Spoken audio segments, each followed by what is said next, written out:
আমি কিন্তু ডিম দিয়ে আর আলু কিন্তু ঝিরি ঝিরি করে কেটে নিয়েছি। আমি কিন্তু আজকে পাকোড়া করবো। তো কিভাবে করবো চলো। এদের গুঁড়ো দিয়ে দিলাম, বেসন রেখেছিলাম, আতপ চাল ওটা দিয়ে দিলাম, লঙ্কা বাটা সব দিয়ে দিলাম, কারণ আমি ঝাল ঝাল করে করবো তার জন্য। আর এইদিকে তোমার কাঁচা লঙ্কা বাটা দিয়ে দিলাম, এদিকে দেখো জিরে বাটা দিয়ে দিলাম।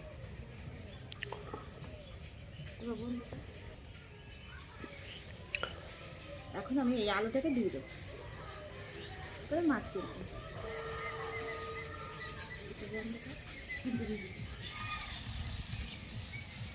হাতটা একটু উল্টে করে এখন উল্টে দেবো। দেখো একদম কিন্তু পাঁপড়ের মতনই সুন্দর হয়েছে, দেখো লাল। দেখো ডিম আছে আর ঘরে আলু আছে, করে নাও চটপট করে। তো চলো, আমাকে কিন্তু অবশ্যই